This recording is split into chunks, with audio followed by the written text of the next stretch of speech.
दोनों बस एक दूसरे की आंखों में देख रहे थे। रोजी अब ये सोच रही थी कि असल में ये कैसी दुनिया है जहाँ लोग गाड़ी को भी लक्ष्मी मान लेते हैं पर लड़कियों को नहीं। यहाँ सोशल मीडिया पे तो लोग औरत को उसका हक दिलाने की मांग करते हैं, मोर्चा निकालते हैं, रेप होने पर हाथ में मोमबत्ती लेकर श्रद्धांजलि देते हैं। पर क्या हम सिर्फ श्रद्धांजलि के ही लायक हैं? शायद ये सवाल हम सबके मन में है, पर इस सवाल की असलियत को अपने मन के अंदर ही हम बदल देते हैं और फिर रिमोट से चैनल बदलकर हम वो हालात से दूर भाग जाते हैं। चैनल बदलकर हम खुद से तो दूर भाग सकते हैं, पर शालिनी जैसी लड़की की जिंदगी से नहीं, जिसने वो घिनौनी हरकत को अंजाम दिया है। रोजी शालिनी को बिना कुछ बोले वहां से चली आती है। वो समझ नहीं पा रही थी कि वो क्या करे जिसे उसकी माँ का इलाज हो सके। वो चाहती तो रेहान से पैसे मांग सकती थी, पर उसे वो तकलीफ नहीं देना चाहती थी जो रेहान को घर पे झूठ बोलकर पैसे लाने से पहुंचती थी। अब रोजी अपनी जिंदगी के एक दो राह पर खड़ी थी। एक तरफ था रेहान और उसकी इज्जत, और दूसरी तरफ थी उसकी माँ। अगर इज्जत को किताबों तक भी छोड़ दे तो एक तरफ थी उसकी जिंदगी और दूसरी तरफ थी उसकी खुशी। आखिर में उसने शालिनी से वो कहा जिसे सुनकर शालिनी की भी आंखें भीग गई। एक और लड़की शायद उस रास्ते पर चल पड़ी थी। यूं मान लो कि दुनिया सब देख तो रही थी, पर चैनल बदलने की आदत ने उसको जकड़ रखा था। कुछ दिन बाद रेहान पुणे से वापस आया और आते ही उसके मन में चाहत जगी कि सबसे पहले रोजी से मिले। एक लाल दुपट्टा लाया था वो रोजी के लिए। मन ही मन मुस्कुराकर उस दुपट्टे को अपनी जैकेट में छुपाकर वो रोजी के घर की ओर चल पड़ा। वहां उसके पापा से मालूम हुआ कि रोजी किसी जॉब के लिए शहर छोड़कर बाहर गई हुई है। ये बात रेहान ने सुनी जरूर, पर इस बात पे भरोसा नहीं कर पाया। सोचने लगा कि मुझे बताया क्यों नहीं कि वो शहर छोड़कर जा रही है। कम से कम मेरे आने का तो इंतजार कर लेती। 2 दिन से कॉल भी नहीं उठा रही थी। वो बहुत परेशान हो गया।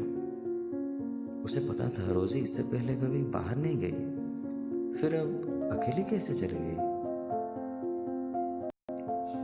रेहान की फिक्र अब बहुत बढ़ चुकी थी। वो उन पहाड़ों में अकेला बैठकर बहुत कुछ सोचता, हजारों कॉल करता, पर रोजी के पास अपने आंसुओं को पीना और रेहान का कॉल काटने के अलावा कोई रास्ता ही नहीं था। उस बात को 1 महीना हो गया था। रेहान के लिए जिंदगी कट नहीं रही थी, जल रही थी, और उस आग में वो धीरे धीरे खत्म होता जा रहा था। इन सब के चलते उसे ड्रग्स की आदत लग गई। घर से बाहर पागलों की तरह लाल दुपट्टा हाथ में लिए वो भटक रहा था। उसकी पूरी दुनिया बसती थी रोजी में, और वो सब उसकी आंखों के सामने ही खत्म हो रहा था। ऐसे में कोई कैसे रह पाता? हम अक्सर सुनते हैं कि जिंदगी हमारे इम्तिहान लेती है, पर यहाँ एक फैसला था जो बिना इम्तिहान के ही सुना दिया गया था। रेहान अक्सर पागलों की तरह यहाँ वहाँ घूमता रहता था। रोजी के बारे में लोगों से बहुत कुछ पूछता था, और लोग भी उसे बिना वजह बहुत सुना रहे थे। कभी किसी ने कुछ खाने को दे दिया तो खा लेता था, वरना चुपचाप रास्ते पे भूखा ही सो जाता था। अब जिंदगी जला रही थी, खुद को भी, रेहान को भी। एक दिन अखबार में खबर छपी कि सड़क पार करते समय ट्रक के टक्कर मारने की वजह से एक लड़के की जान चली गई। सूत्रों से मालूम हुआ कि वो शहर के जाने माने बिजनेसमैन का बेटा रेहान था। उस दिन जब रोजी अखबार पढ़ रही थी, ये खबर पढ़कर वो सुन पड़ चुकी थी। जिंदगी खत्म ही नहीं हो रही थी, बर्बाद हो रही थी। उसका शरीर सलामत तो था, पर उसकी रूह मर चुकी थी। आंखों में इतनी सी भी जान नहीं बची थी कि वो रो सके। जिस इंसान को छोड़कर उसने अपनी माँ को चुना और यह सब किया, उसने कभी सोचा ना था कि वो इंसान उसके यादों को लेकर अकेले ही चला जाएगा।